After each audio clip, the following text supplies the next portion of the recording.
Following 3 years of dedication, my spouse's father, who served as the company head, awarded the advancement to his niece, who had only been employed for 8 weeks. I submitted my resignation letter with a composed smile. "Congratulations to Lily," I stated. When my father-in-law reviewed my letter, he became furious. "You cannot be serious," he yelled, his face flushing crimson. Arthur's voice echoed throughout the conference room as he lifted his champagne flute. "I am delighted to reveal our new regional director, my talented niece, Lily Monroe." The clapping burst around me, yet I remained motionless. My hands remained still in my lap while everyone else applauded eagerly. 8 weeks. Lily had been employed here precisely 8 weeks, and she was receiving the role I had been assured for 3 years. I compelled my lips into what I hoped appeared like a smile and brought my palms together in slow, calculated claps. The noise felt empty, like everything else at that instant. Arthur's gaze met mine momentarily across the room, and I witnessed something flash there. Remorse, perhaps, or stubbornness. Regardless, he glanced away swiftly. "Amy has been such an excellent guide to Lily already," he proceeded, his voice bearing that condescending tone I had come to loathe. "I am confident she will persist in supporting our new director in whatever manner she can." Support. The term felt sour in my mouth. 3 years of 60-hour work weeks. 3 years of skipping family meals to finalize contracts. 3 years of developing this division from 12 staff members to 47. And now I was expected to assist someone else stepping into my position. Before we proceed, I wish to express gratitude for joining me in sharing these narratives that count. If you think that dedication should be appreciated over family favoritism in the workplace, please consider subscribing. It is complimentary and assists us in reaching more women who must hear this. Now, let us observe how this develops. Lily rose, her golden hair impeccably arranged, her designer outfit neat and costly. She could not have been older than 28, recently graduated from business school with her MBA and father's connections. "Thank you tremendously, Uncle Arthur. I am truly enthusiastic to gain knowledge from Amy's skills as we move into this new stage." Gain knowledge from my skills. Move. The business terminology made my stomach turn. This was not a move. This was a seizure.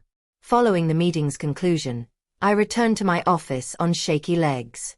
My nameplate still displayed Amy Hayes, Senior Operations Manager, yet it felt like a falsehood now. I had been overlooked, and everyone in that room understood it. Some appeared sympathetic, others completely avoided eye contact. Margaret from accounting touched my shoulder as she passed by, murmuring, "I am deeply sorry, dear." I shut my office door and settled behind my desk, gazing at the wall where I had displayed my Employee of the Year awards. 3 of them, one for each year I had worked here. They had accomplished very little for me. My phone vibrated with a message from Joseph, my husband. How did the announcement proceed? Finally official. I stared at the message for an extended time before responding. "We will discuss tonight." The remainder of the day went by in a haze of forced normalcy. I responded to emails, examined reports, participated in meetings where people continued giving me looks of sympathy mixed with awkwardness. By 5 o'clock, my jaw hurt from sustaining that artificial smile. Arthur emerged in my doorway just as I was preparing to leave.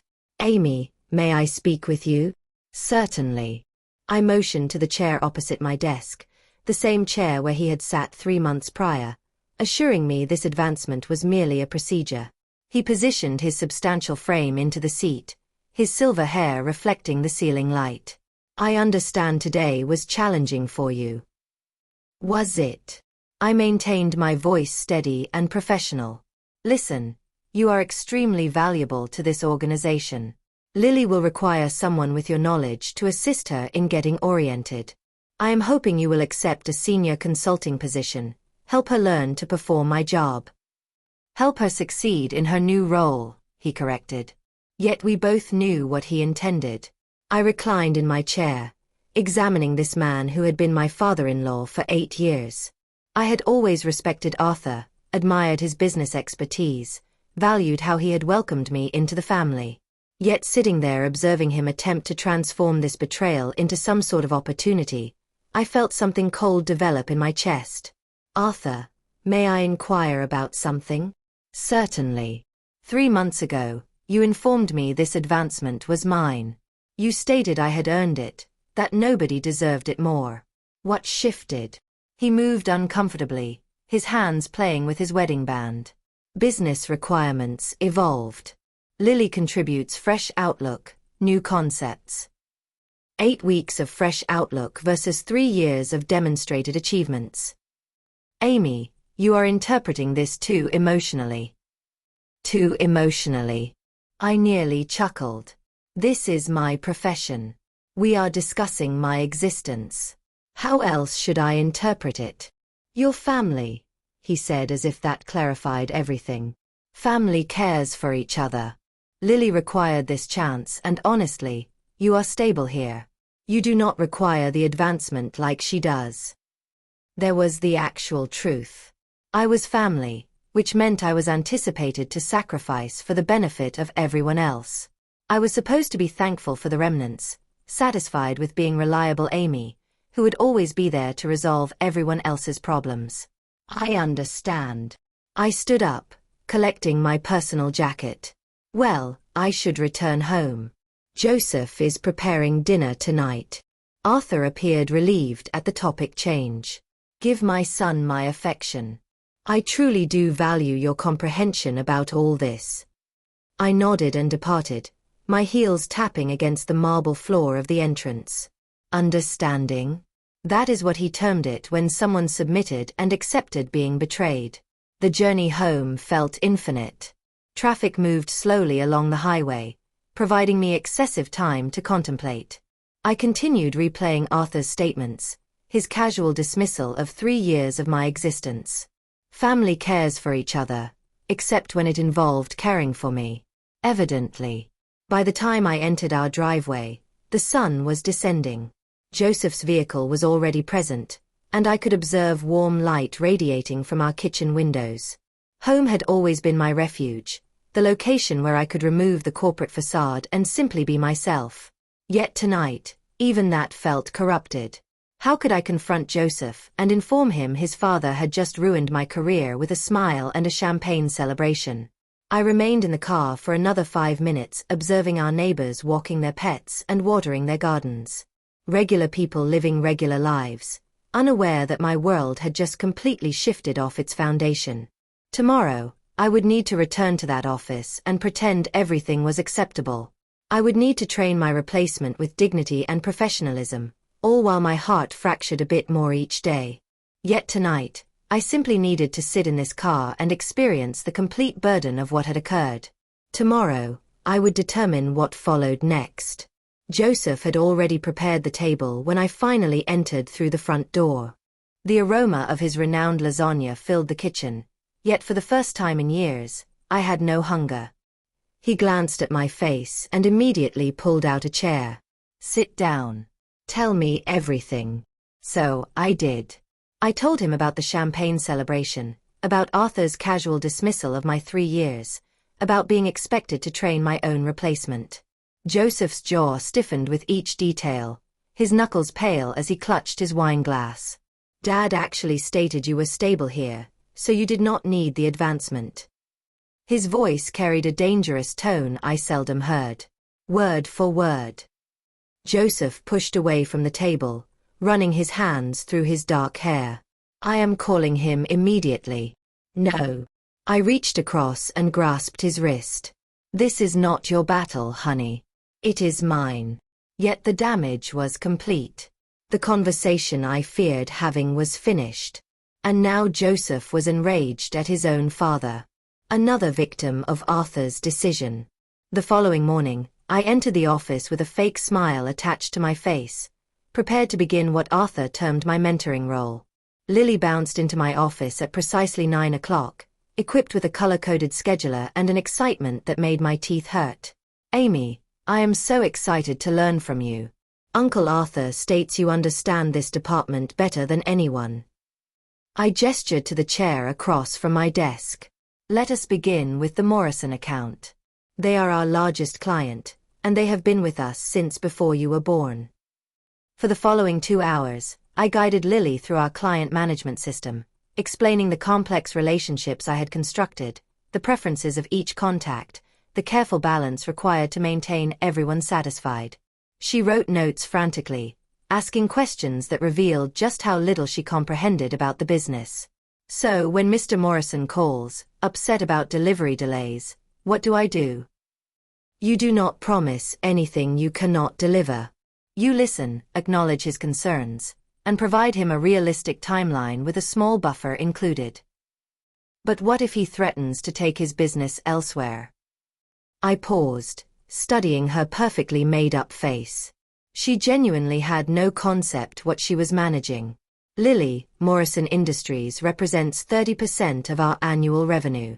If we lose them because of poor handling, 47 people lose their jobs, including you. Her pen stopped moving. Oh. By lunch, my patience was diminishing.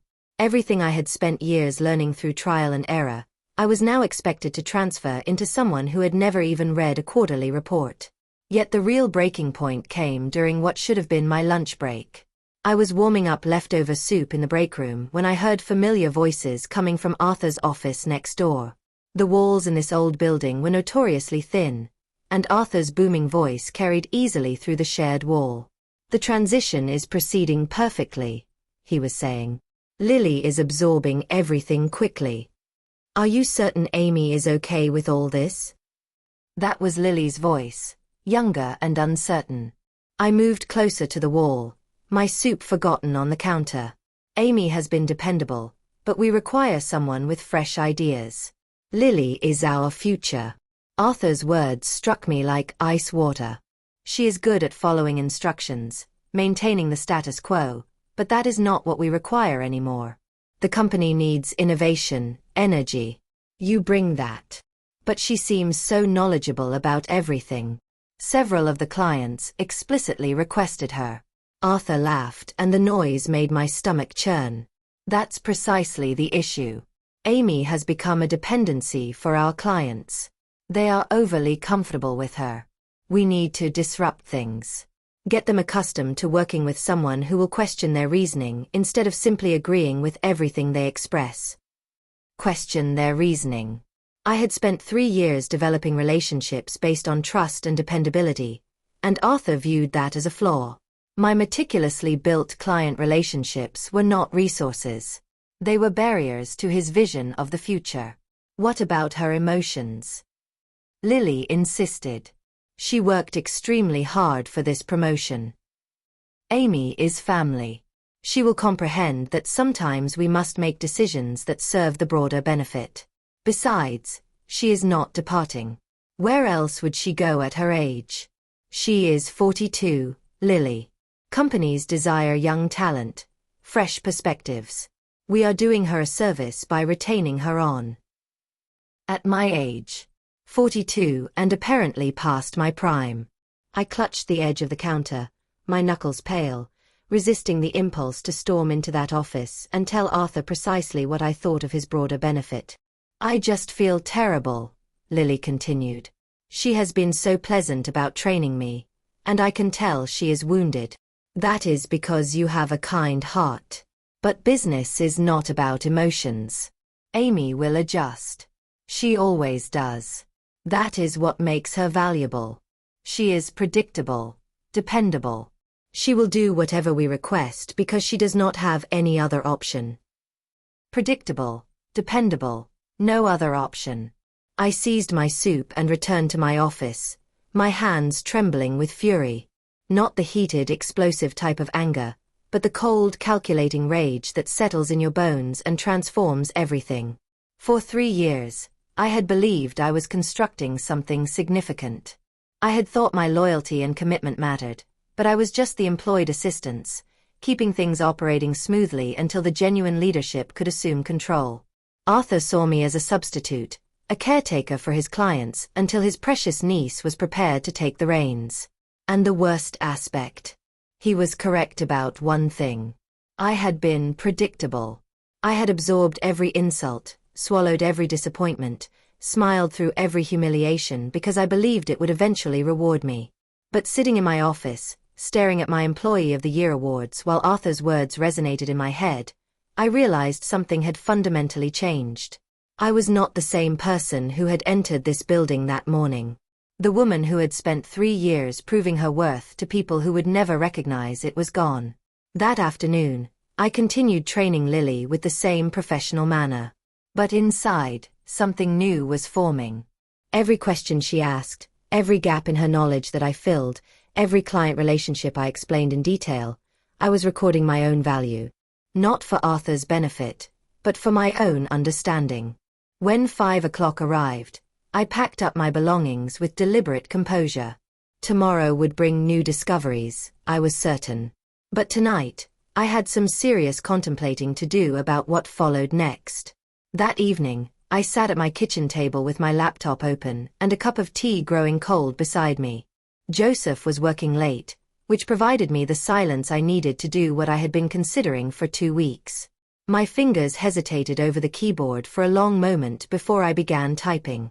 Dear Arthur, please accept this letter as my formal notice of resignation from my position as Senior Operations Manager at Olden Ventures. My last day of employment will be Friday, March 15th, providing the standard 2 weeks notice. I want to thank you for the opportunities one have had here over the past 3 years. I have learned a great deal and am grateful for the experience. I wish the company continued success in the future. Sincerely, Amy Hayes. Short, professional, final. I read it 3 times, each time feeling a strange sense of peace settle over me. There was no anger in those words, no accusations or emotional outbursts, just a clean, dignified departure from a situation that had become impossible to endure.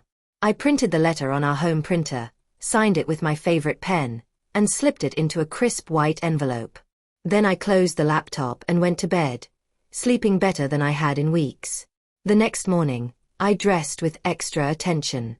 My navy blue power suit, the one that always made me feel confident, paired with my grandmother's pearl earrings. This was going to be a memorable day. I wanted to appear the part. I arrived at the office early, before most people, and placed the envelope in the center of my desk. Then, I went about my morning routine as if nothing had changed.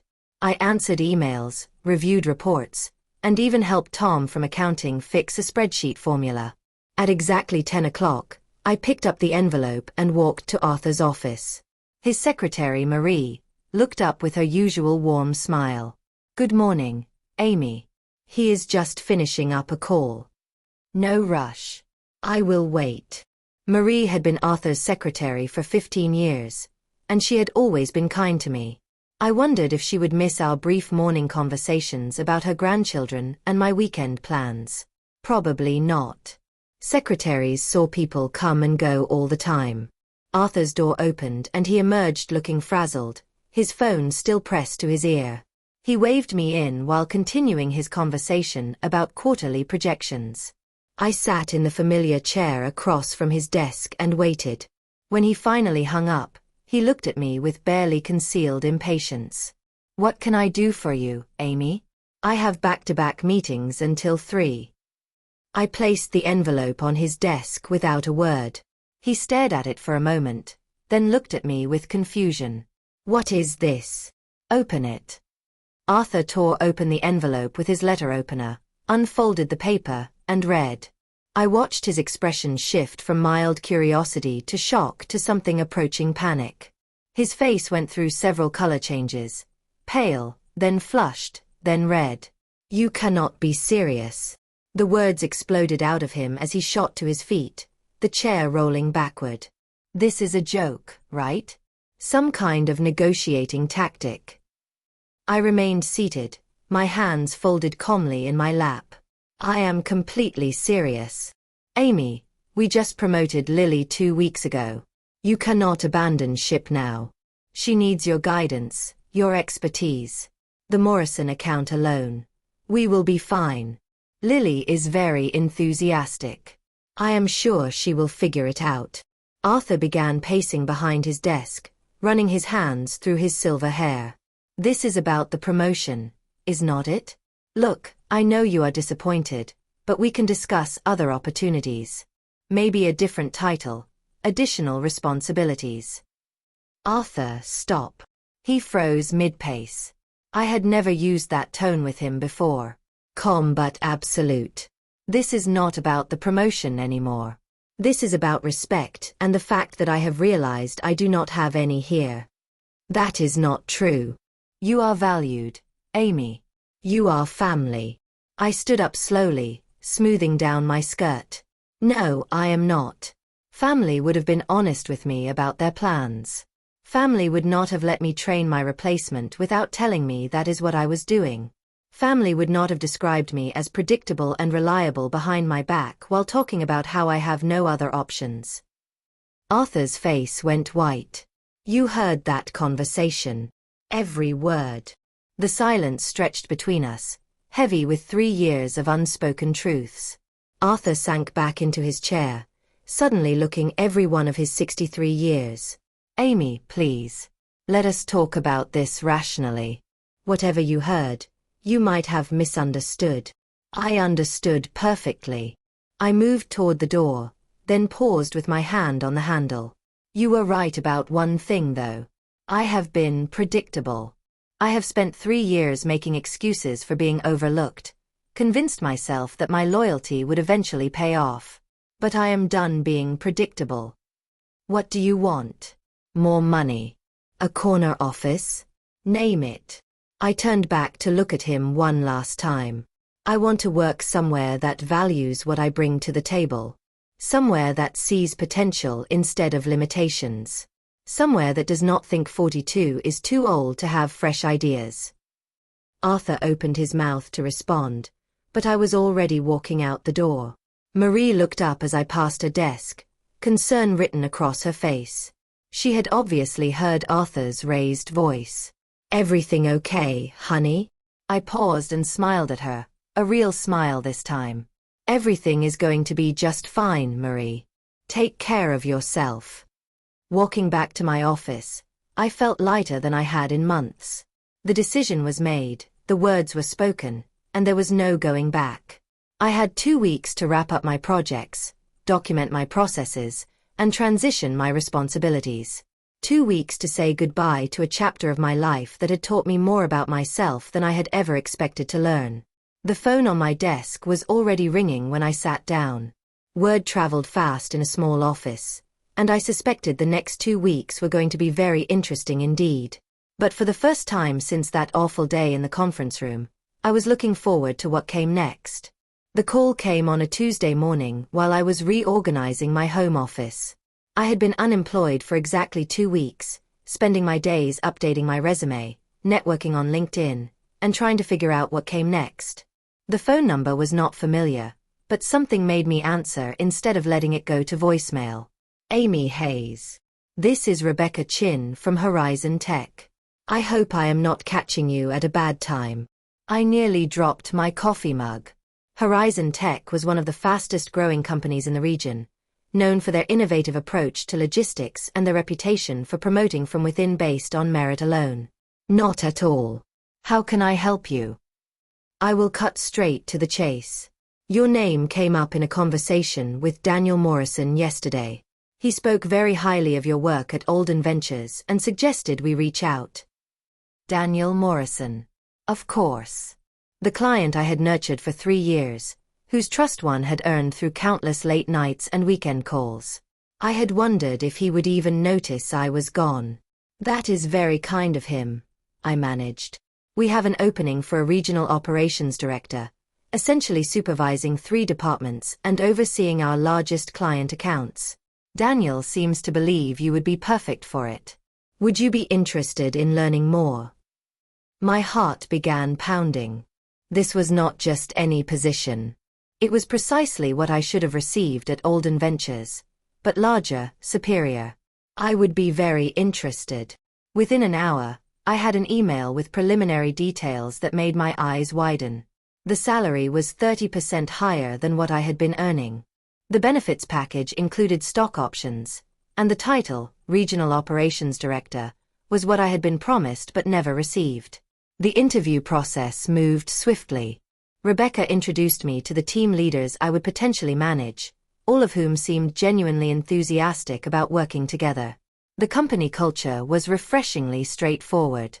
No hidden agendas or family politics, just clear expectations and transparent communication. During my final interview with the CEO, Marcus Williams, he asked me something that caught me off guard. Why did you leave Alden Ventures? Daniel mentioned you had been there for several years. I had practiced answering this question, but sitting across from Marcus, a man known for building his company on merit rather than connections, I decided on honesty. I reached a ceiling that had nothing to do with my performance or potential. Sometimes you realize that loyalty without respect is just servitude. Marcus nodded slowly. We do not believe in ceilings here, Amy. We believe in earned advancement and mutual respect. Does that sound like something you could work with? It sounds like everything I have been looking for. 3 days later, Rebecca called with an offer that exceeded even my best-case scenario. As I read through the contract, I felt something I had not experienced in years: genuine excitement about going to work. My first day at Horizon Tech felt like stepping into a different universe. The building was modern and bright, with open collaborative spaces and technology that actually functioned. But more importantly, from the moment I walked in, I felt welcomed as a valued team member rather than tolerated as a necessary burden.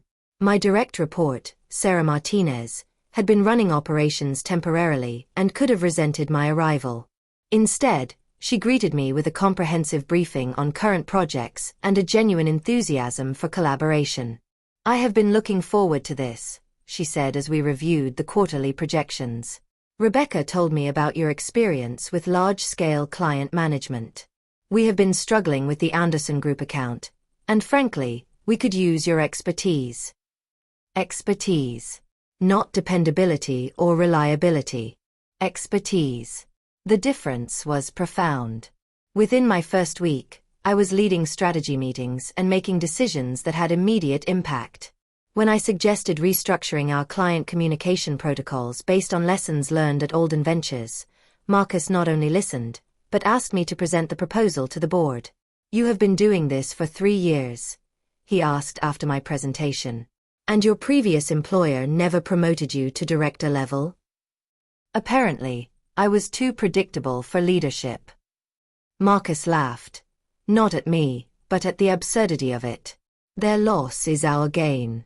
Predictability in results is exactly what we want in leadership. The Anderson Group meeting was my first major test. They had been threatening to leave Horizon Tech for months, frustrated with communication breakdowns and missed deadlines. I spent 2 days preparing, drawing on every client relationship skill I had developed over the years. The meeting lasted 3 hours.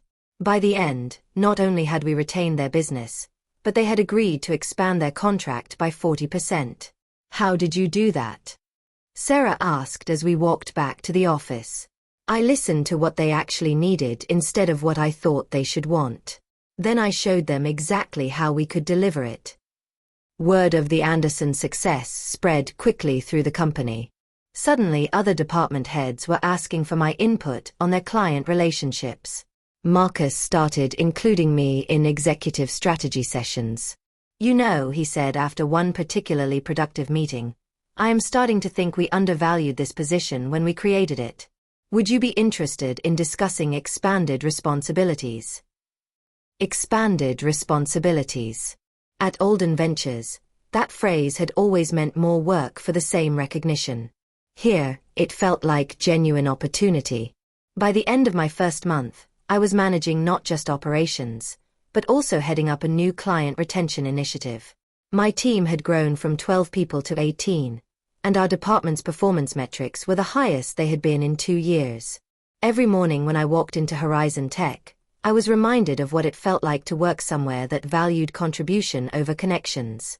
My ideas were not just heard, they were implemented.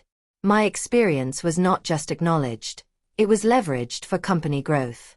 The contrast with my old job was striking.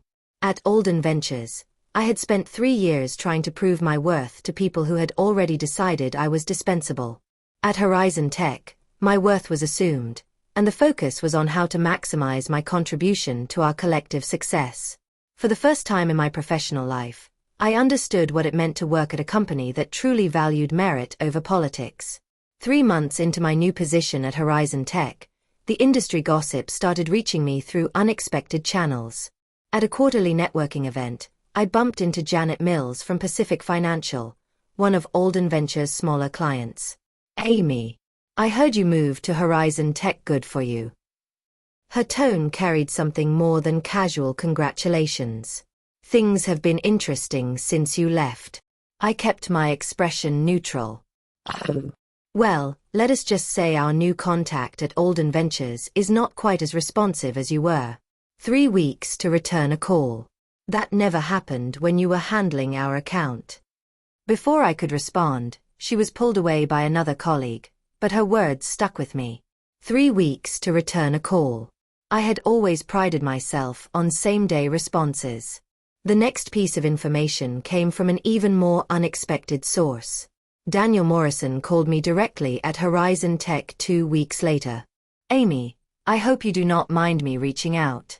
I have a professional question, but I also wanted to give you a heads up about something." "Of course, Daniel. What is going on?" "We are probably going to be ending our relationship with Alden Ventures at the end of this quarter." My stomach dropped.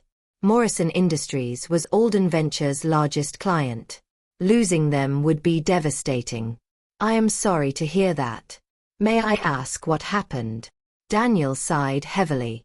"Remember how we used to have those monthly strategy calls where you would walk me through the quarterly projections and we would adjust our approach based on market changes?" "Of course. Well, your replacement, Lily, I think, she missed our last 2 scheduled calls entirely. When she finally called back, she could not answer basic questions about our account status. She kept saying she would get back to me with information, but those follow-ups never came." I closed my eyes, imagining Arthur's reaction when he learned about Morrison's decision. The final straw was last week. "We had a delivery crisis. Remember how you used to handle those? Drop everything, coordinate with logistics, keep us updated every hour until it was resolved." "I remember. Lily told us to file a complaint through the proper channels and she would look into it when she had time. Amy, we are talking about a $2 million shipment that was sitting in the wrong warehouse. She treated it like a paperwork issue." I felt a mix of emotions I could not quite untangle. Satisfaction that my value was being proven, but also genuine sadness for the company I had once cared about so deeply. "I am sorry it came to that, Daniel. I know Arthur valued your partnership. That is the thing. I do not think he did. When I called to speak with him directly about our concerns, he basically told me that Lily represented the new direction of the company, and if we could not adapt to their new approach, maybe we were not the right fit anymore." My jaw dropped. Arthur had essentially invited his biggest client to leave rather than acknowledge that promoting Lily had been a mistake. "Anyway," Daniel continued, "I wanted you to know that our decision has nothing to do with any animosity toward Alden Ventures as a whole. It is purely about service quality. And Amy, the recommendation I gave Horizon Tech about hiring you? Best business advice I have given in years." After we hung up, I sat in my office processing what I had learned. Losing Morrison Industries would force Alden Ventures to lay off at least 15 people. These were not abstract business consequences. These were real people I had worked alongside for 3 years. My assistant knocked on my door. "Amy, Rebecca Chin would like to see you when you have a moment." I found Rebecca in her office with a stack of industry reports spread across her desk. "Sit down, Amy. I have been hearing some interesting things about your former employer." My heart sank.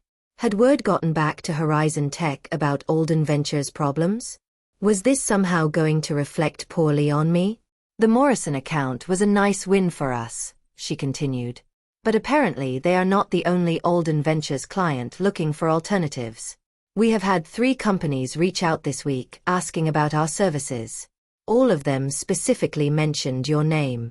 Relief flooded through me. Really? It seems like you left quite an impression during your time there. The question is, how do you want to handle this? These could be significant opportunities for Horizon Tech, but I want to make sure we are approaching this ethically. I appreciated Rebecca's consideration. I think as long as we are responding to genuine inquiries rather than actively poaching clients, we are on solid ground. These companies have legitimate service concerns that we can address. My thoughts exactly. Would you be comfortable leading the presentations for these potential new accounts? Absolutely. Over the next month, Horizon Tech signed 4 new clients, all former Alden Ventures accounts. Each presentation followed the same pattern. Companies frustrated with declining service quality, missed deadlines, and poor communication. I found myself defending the Alden Ventures team even as I pitched our services. They are going through a transition period, I would explain diplomatically. But at Horizon Tech, we can offer you the consistency and dependability you are seeking. The most challenging moment came when Margaret from accounting, my old colleague at Alden Ventures, called me at home one evening. Amy, I hope you do not mind me calling. I got your number from Joseph. Of course not, Margaret. How are you? Honestly, there are rumors about layoffs. The Morrison account is gone, and apparently 3 other major clients have left, too. Her voice was shaky. People are saying it is because you left, that you took all the client relationships with you. Margaret, that is not. I am not blaming you, she interrupted. I understand why you left. We all saw how they treated you. But Amy, some of us here have been with the company for years. We have mortgages, kids in college. If Alden Ventures goes under. The weight of unintended consequences settled on my shoulders. I had wanted Arthur to realize my value, but I had never wanted good people to suffer for his poor decisions. Are you looking for other opportunities? I asked gently. At my age, who is going to hire a 58-year-old accountant? I thought about Horizon Tech's expansion plans, about the new positions we would be creating as we grew. Margaret, can I give Rebecca Chin your contact information? We are going to need experienced financial support as we take on these new accounts. The relief in her voice was audible. Amy, you would do that? You are good at what you do. That should matter more than politics or age. After I hung up, I realized something had shifted in how I viewed the situation. This was not about Alden Ventures' decline anymore. It was about people finding places where their contributions were valued. Some of my former colleagues would land on their feet, possibly in better situations than before. But Arthur's lesson was becoming clear to everyone in the industry. When you prioritize connections over competence, you do not just lose good employees. You lose the foundation that keeps a business stable. 6 months after Margaret joined our team at Horizon Tech, I received an invitation that stopped me cold. It was embossed cardstock, formal and elegant. Arthur Alden requests the pleasure of your company at the Alden Ventures Annual Awards Dinner. I stared at the invitation for a long moment, wondering what game Arthur was playing now. Joseph found me in the kitchen that evening, turning the card over in my hands. You are not seriously considering going, he said, reading over my shoulder. Actually, I think I am. He looked at me as if I had suggested swimming with sharks. Amy, why would you put yourself through that? Because I am not the same person who left that company in tears. I want to see who I have become. The dinner was held at the Grand Ballroom downtown, the same venue where I had attended these events for 3 years running. But walking in that night, everything felt different. I wore a new dress, emerald green silk, that made me feel confident and powerful. More importantly, I carried myself differently. Rebecca had insisted on coming with me. Moral support, she had said, though I suspected she was also curious about the company that had been foolish enough to let me go. The cocktail hour was awkward, as I had expected. Former colleagues approached with careful smiles and cautious conversation.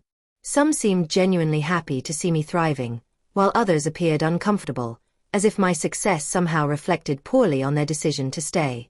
Tom from accounting cornered me near the bar. "Amy, we all miss you. Things have not been the same since you left. How is everyone adjusting?" I asked diplomatically. Well, Margaret landing that position at Horizon Tech was great for her.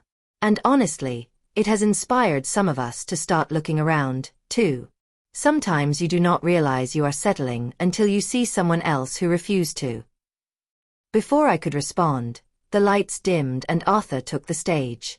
He looked older than I remembered, his silver hair thinner, his face more lined. The confident business leader I had once respected seemed diminished somehow. "Welcome everyone to what has been a challenging but educational year for Olden Ventures," he began. "We have learned valuable lessons about adaptation, about the importance of strong leadership, and about recognizing talent wherever it may be found." His eyes found mine in the crowd, and for a moment, neither of us looked away. "This year, we are honoring employees who have shown exceptional dedication during difficult times, people who stepped up when we needed them most." The awards ceremony proceeded as usual. Recognition for sales achievements, customer service excellence, innovation in problem solving. But something felt forced about the whole production, as if Arthur was trying to recreate past success through sheer willpower. Then came the surprise.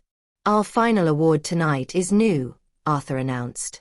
"The excellence in leadership recognition goes to someone who may no longer be with our company, but whose impact continues to shape how we do business." My stomach dropped. "Amy Hayes, would you please come to the stage?" The room erupted in applause, but I remained frozen in my seat. Rebecca nudged me gently. "Go on. This is your moment." Walking to that stage felt like the longest journey of my life. Arthur met me halfway, extending a crystal award that caught the ballroom lights. "Amy, your dedication to excellence and your commitment to our clients set a standard that continues to inspire our team. While we are sorry to see you have moved on to new opportunities, we want to acknowledge the foundation you built here." I took the microphone, looking out at faces I had worked alongside for 3 years. Some were smiling, others looked uncomfortable, and a few, like Lily sitting at Arthur's family table, appeared downright mortified. "Thank you," I began, my voice steady despite my racing heart. "Working at Olden Ventures taught me valuable lessons about business, about relationships, and most importantly, about knowing your own worth." I paused, letting that sink in. I have learned that loyalty is important, but it should never be one-sided. That hard work matters, but only when it is recognized and valued. And that sometimes the best thing you can do for yourself and for your career is to walk away from situations that no longer serve your growth. The applause was more scattered this time, uncertain. I am grateful for my time here because it led me to where I am now. At a company that values merit over politics, where ideas are heard regardless of who suggests them, and where potential is not limited by artificial ceilings. I handed the microphone back to Arthur, whose smile had become notably strained. "Thank you again for this recognition. And to my former colleagues, remember that you have more power than you think. Use it wisely." As I walked back to my table, the silence was deafening. Then Margaret started clapping, followed by Tom, then others throughout the room. Not everyone joined in, but enough did to make the message clear. After the dinner, Arthur approached our table as Rebecca and I were preparing to leave. "Amy, could I have a word?" Rebecca excused herself diplomatically, leaving Arthur and me alone for the first time since my resignation. "That was quite a speech," he said, his tone unreadable. "It was honest. I suppose I deserved that." He looked tired, defeated in a way I had never seen before. "You know, we are restructuring the leadership team. If you ever wanted to come back." "Arthur, stop." I stood up, meeting his eyes directly. 6 months ago, I might have been interested in proving something to you. Tonight, I realized I do not need to prove anything to anyone except myself. The company is struggling without you.